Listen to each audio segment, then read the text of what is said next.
À Dieu soit la gloire, à Dieu soit la louange. Frères et sœurs en Jésus-Christ, nous sommes très heureux de nous tenir là devant vous pour partager ces instants avec vous sous le regard du Seigneur. Invoquons-le. Merci notre Dieu parce que tu nous fais grâce de nous recevoir dans ta présence pour parcourir les sentiers de ta parole, pour en tirer instruction et pour t'honorer dans nos vies au nom de Jésus notre Seigneur. Amen. Je voudrais parler avec vous à cette heure sur le thème suivant, l'exception d'Isaac. On va dire la particularité d'Isaac. On va dire la spécificité d'Isaac. Certainement quelque chose a marqué une particularité dans la vie de Isaac, ce personnage de la Bible, et il convient qu'ensemble nous regardions, que nous jetions un coup d'œil à travers le texte de Genèse chapitre 25, le verset 20 et 21, et nous allons sauter pour lire le verset 25 et 26. Voici ce qui est écrit. Abraham engendra Isaac. Isaac était âgé de 40 ans quand il prit pour femme Rebecca, fille de Bethuel, l'araméen, de Padam Aram, et sœur de Laban, l'araméen. Isaac implora l'Éternel pour sa femme, car elle était stérile, et l'Éternel l'exauça. Rebecca, sa femme, devint enceinte. Le premier sortit entièrement roux, comme un manteau de poil, et on lui donna le nom d'Ésaü. Ensuite sortit son frère, dont la main tenait le talon d'Ésaü, et on lui donna le nom de Jacob. Isaac était âgé de 60 ans lorsqu'il naquit. Frères et sœurs, voici le test, et vous savez bien avec moi, on se retrouve bien souvent dans des situations extrêmes qui vont jusqu'à mettre notre foi en crise. Et si l'on y prend garde, il est facile de faire varier les instructions de Dieu. Les grands obstacles sont liés à notre marche de foi. Et justement, ils appellent un sursaut, des attitudes et réactions particulières si nous croyons Dieu capable de grandes choses. Comment nous réagissons détermine la qualité de notre foi. Nous voulons le voir ici avec Isaac à travers ce thème, l'exception d'Isaac. Et le premier point que nous allons aborder avec vous, c'est le fils de la promesse en crise d'enfantement. Le premier point que nous abordons ici nous appelle à faire le constat du contraste entre les promesses que Dieu a faites concernant Isaac et l'accomplissement de la vie d'Isaac. De façon générale, dans la marche de notre foi, nous vivons forcément des expériences chrétiennes assez contradictoires. Et il est facile de voir et d'entendre aujourd'hui que les motifs des retards d'exaucement ou de tous les problèmes que nous avons dans la progression de notre foi sont souvent liés à un certain héritage qui peut être familial, qui peut être régional, etc., etc. Mais je voudrais que vous et nous regardions ici ce qu'il en est concernant Isaac, mais aussi Rebecca. Écoutons ce qui est écrit dans Genèse chapitre 17, le verset 15 à 19. Dieu dit à Abraham, tu ne donneras plus à Sarai, ta femme, le nom de Sarah. Sarai, mais son nom sera Sarah. Je la bénirai et je te donnerai d'elle un fils. Je la bénirai et elle deviendra des nations, des rois, des peuples sortiront d'elle. Abraham tomba sur sa face et rit et dit en son cœur, naîtrait-il un fils à un homme de 100 ans et Sarah âgée de 90 ans enfanterait-elle? Et Abraham dit à Dieu, oh qu'Ismaël vive devant ta face. Dieu dit, certainement, Sarah, ta femme, t'enfantera un fils et tu l'appelleras du nom d'Isaac. J'établirai mon alliance avec lui comme une alliance perpétuelle pour sa postérité après lui. En lisant ce texte, la provision d'exaucement est faite pour la vie d'Isaac. Il va naître et Dieu établira avec lui une alliance qui sera la porte ouverte sur des générations et des générations. On s'attend donc certainement à ce que Isaac soit le point de départ d'une nouvelle lignée, d'une multiplication divine. Quant à Rebecca, elle est restée une jeune fille vierge et de bonne éducation sur ses parents. Son union avec Isaac a été bâtie sur la volonté de Dieu. On se souvient, le serviteur d'Abraham, Seigneur, que la jeune fille à laquelle je dirai, baisse ta cruche, que je boive, et qui me dira, bois, et je donnerai aussi à tes chameaux, soit celle que tu as destinée. Et les parents de Rebecca plus tard diront quoi? Nous ne pouvons rien te dire, ni en bien, ni en mal. Ça vient de l'Éternel. Voici Rebecca, prends et va. Ces deux jeunes gens se sont unis sur la base de la volonté de Dieu. Il n'y a eu aucune action humaine pour créer cette relation. Alors dites-moi, qu'est-ce qui justifie ainsi que ce couple reste pratiquement 2 décennies après son mariage sans avoir d'enfant? Ne dirons-nous pas quelque part que Dieu est souverain, qu'il lui est loisible de faire comme il lui plaît? Nous abordons le deuxième point qui appelle notre regard critique, le drame des raccourcis.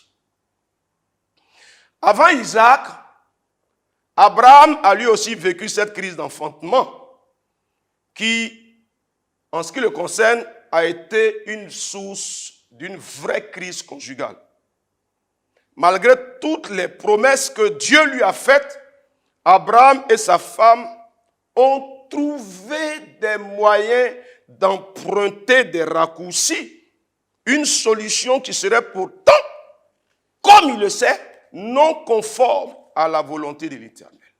On peut lire dans Genèse chapitre 16, le verset 1 à 4. Sarai, femme d'Abraham, ne lui avait point donné d'enfant.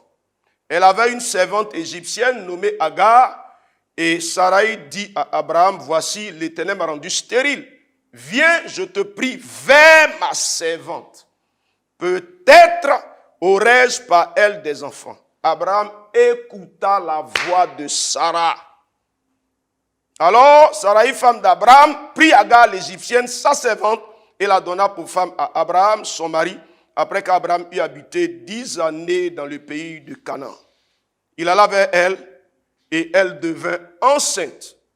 Quand elle se vit enceinte, elle regarda sa maîtresse avec mépris. Frères et sœurs, on commence déjà là, dans une situation qui certainement va devenir explosive plus tard.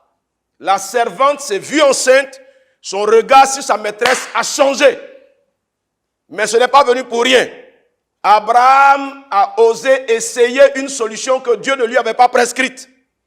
Ainsi, cette brèche qu'ils ont ouverte n'a pas trouvé l'assentiment du Seigneur, qui va appeler Abraham, le rappeler à l'ordre. Et on le voit dans Genèse chapitre 17, le verset 1. Lorsqu'Abraham fut âgé de 99 ans, l'Éternel apparut à Abraham et lui dit, je suis le Dieu Tout-Puissant, marche devant ma face et sois intègre. Sois intègre, sois correct, sois honnête, sois droit, ne te laisse pas corrompre. Quelqu'un aurait pu dire, mais Dieu aurait pu laisser passer. Parce que Abraham et Sarah auront trouvé une solution. Mais vous comprenez avec moi que c'est l'Éternel qui définit les sentiers pour l'accomplissement de sa volonté. Et son plan pour nos vies ne dépend de personne d'autre que de lui seul. Même pas d'Abraham, fut-il le père de la foi. Voilà le drame des raccourcis. Tout faire pour arriver à avoir un enfant, même s'il faut inventer des voies et des solutions. Voyons, frères et sœurs, comment l'enfant de la servante est devenu une source de crise dans laquelle l'Éternel a dû intervenir pour défendre les intérêts de Sarah. Genèse chapitre 16, versets 5 et 6. Sarai dit à Abraham, l'outrage qui m'est fait retombe sur toi. J'ai mis ma servante dans ton sein. Et quand elle a vu qu'elle était enceinte, elle m'a regardé avec mépris. Que l'Éternel soit juge entre toi et moi. Abraham répondit à Sarai, voici ta servante est en ton pouvoir. Agis à son égard comme tu le trouveras bon. Alors Sarai la maltraita et Agar s'enfuit loin d'elle. L'enfant Ismaël a ainsi grandi dans un environnement de crise silencieuse qui plus tard va exploser lorsque la promesse de Dieu s'accomplira avec Sarah et qu'Isaac naîtra. Genèse chapitre 21, il dit l'enfant grandit et fut sévré et Abraham fit un grand festin le jour où Isaac fut sévré. Sarah vit rire le fils qu'Agar l'Égyptienne avait enfanté à Abraham.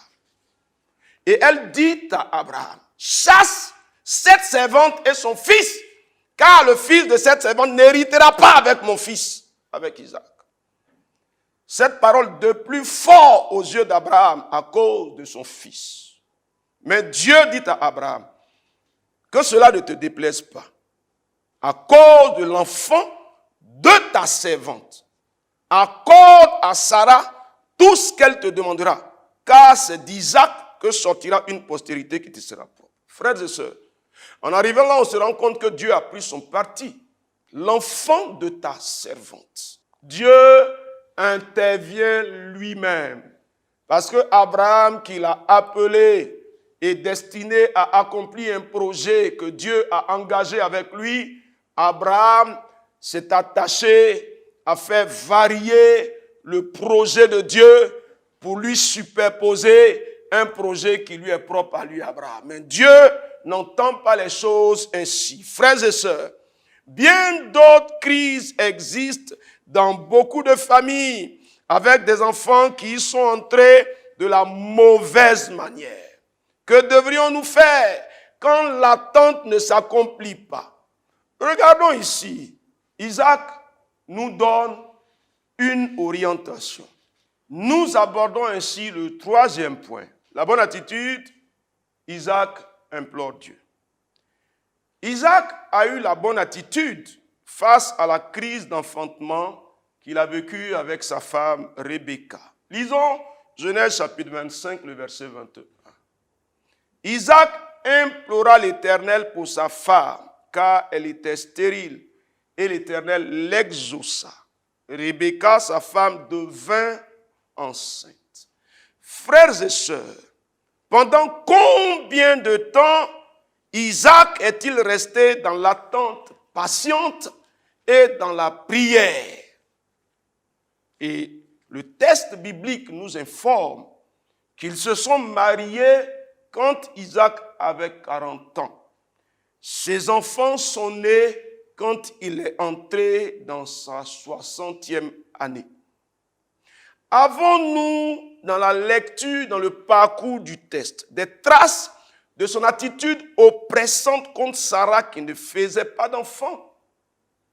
L'exception d'Isaac nous montre le contraire de ce qui est courant dans la vie des hommes et des familles, même souvent chrétiennes. Les disputes qui ne finissent pas parce qu'il n'y a pas d'enfants. Les maltraitances morales de la femme dite stérile parce qu'elle n'a pas encore enfanté. Les séparations silencieuses ou les divorces prononcés parce qu'on n'a pas encore fait d'enfants. L'attitude des parents qui accusent et troublent le foyer de leur fils parce qu'un petit-fils n'est pas encore né. Les déroutes d'adoration qui poussent à aller adorer d'autres dieux et chercher des solutions dans l'idolâtrie parce qu'on n'a pas encore eu d'enfants. Ainsi, frères et sœurs, les retards d'enfantement ont brisé beaucoup de foyers et vanu la foi de nombreuses personnes. Isaac, il a vécu pendant 20 années. Et pourtant, il nous enseigne une attitude différente. Un homme comme les autres, qui a vécu aussi la douleur de ne pas voir sa femme enfanter, année après année. Et pourtant, Isaac s'est engagé à implorer l'Éternel en faveur de sa femme. Frères et sœurs, en faveur de sa femme. Au lieu de se plaindre ou de regarder même la femme se débrouiller, il a voulu activer le processus d'exaucement divin. Est-il arrivé à une solution? Ah oui, Dieu l'a exaucé. Il est devenu le prophète de sa maison. Et au lieu du trouble, il a apporté la paix, la tranquillité et il a mobilisé la gloire du Dieu des cieux. Cet exemple s'adresse à nous et à de nombreuses familles qui ont vécu, qui vivent et qui vivront encore certainement des situations de retard d'enfantement. Nous en arrivons ainsi au dernier point. Que ferions-nous face au grand défi, dont celui de l'enfantement? Dites-moi, frères et sœurs, héritiers de Dieu et co-héritiers avec Jésus-Christ, que devrions-nous faire quand nous sommes face à un problème comme celui-ci? Laisser l'amour disparaître, laisser les crises s'établir, laisser des problèmes de tout genre devenir la ration quotidienne, laisser nos familles imploser, laisser nos parents devenir la source de toutes les crises. Regardons ensemble des solutions que la Bible nous propose. Face à la menace de détruire Sodome et Gomorrhe, Abraham a immobilisé l'Éternel.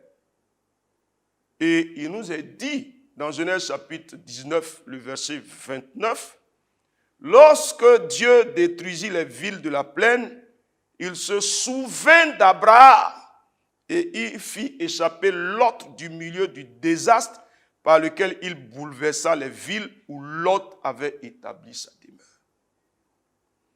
Abraham aurait pu laisser Lot périr dans le feu parce que c'est Lot qui, par sa convoitise, est allé établir sa demeure dans Sodome et Gomorrhe.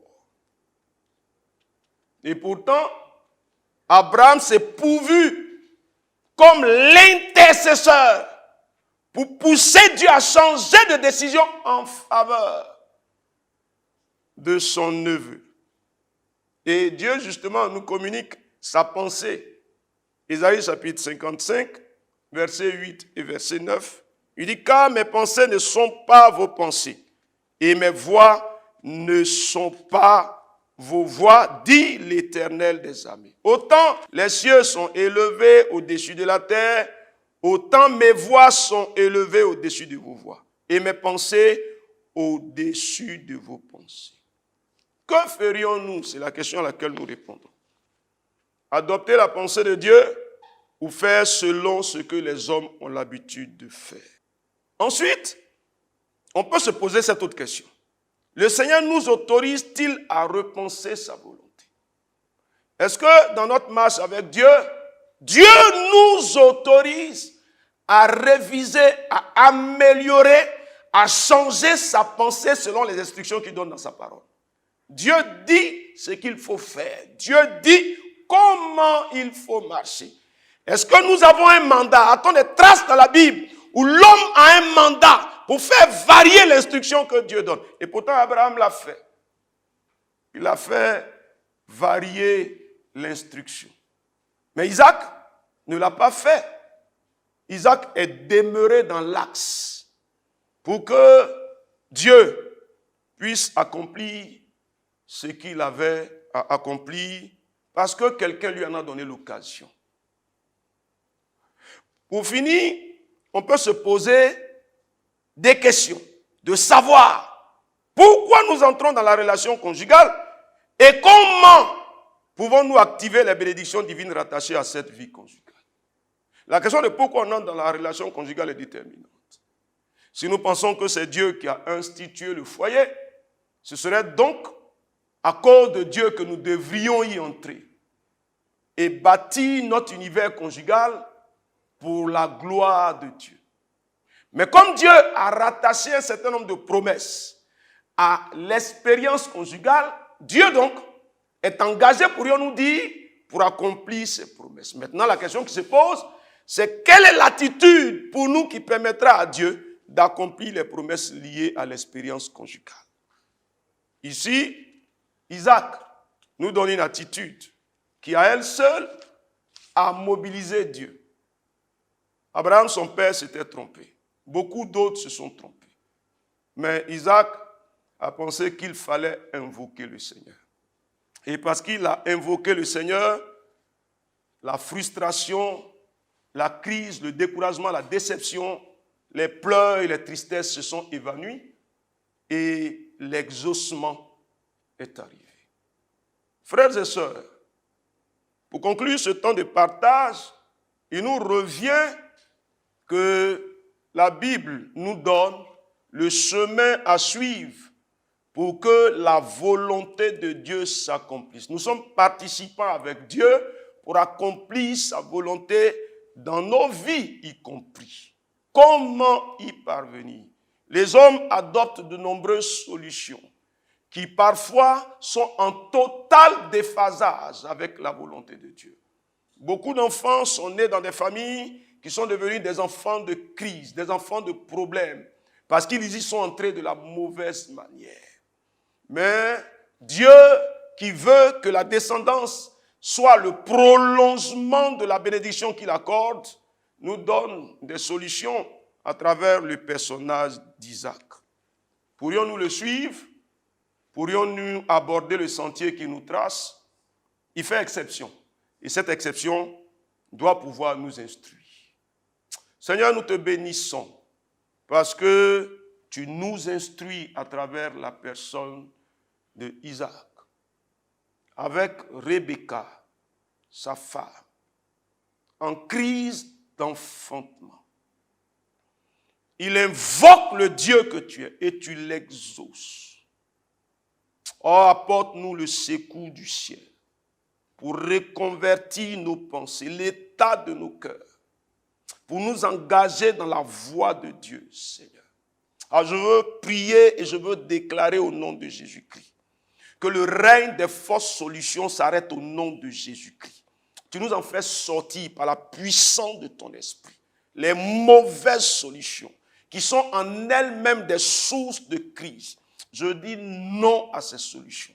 Je prie que dans la vie de quelqu'un qui est en contact avec nous maintenant, la grâce qui vient du ciel opère dans son cœur et la puissance du Saint-Esprit bouleverse les mauvais projets. Seigneur, aidez Dieu. Non, Seigneur, tu n'as pas besoin d'être aidé. C'est pourquoi nous avons besoin que tu agisses. Merci, notre Dieu, parce que tu te lèves toi-même. Merci pour ceux qui sont découragés, abattus, ceux qui semblent être au bout du rouleau. Tu les relances. Nom de Jésus-Christ, tu leur redonnes la force. Nom de Jésus-Christ, tu leur redonnes le courage. Nom de Jésus-Christ, tu les remobilises. Nom de Jésus-Christ, tu as fermé leur cœur. Nom de Jésus-Christ, Seigneur, il ne défaille point, il ne déroute point. Il demeure dans l'axe et il poursuit le chemin avec toi. Parce qu'au bout de ce chemin, tu nous assures que vous m'invoquerez et je vous exaucerai. Oh, toi qui écoutes la prière, tous les peuples viendront vers toi. Et nous aussi, Seigneur, aujourd'hui, nous nous sommes lancés vers toi parce que nous savons que tu es fidèle. Merci, Seigneur. Merci pour la grâce que tu nous as faite de parcourir les sentiers de ta parole et de recevoir instruction de toi. Merci parce que cette instruction, tu la feras opérer dans nos vies à la gloire et à la louange de ton nom. Au nom de Jésus de Nazareth, je vais dire Amen, Amen, Amen. Frères et sœurs, voilà ce que Dieu avait mis à notre cœur pour vous. Soyez bénis. Pour peu que vous fassiez attention à ces choses, vous verrez Dieu dans toute sa gloire. À lui soit la gloire et la louange au nom de Jésus. Amen.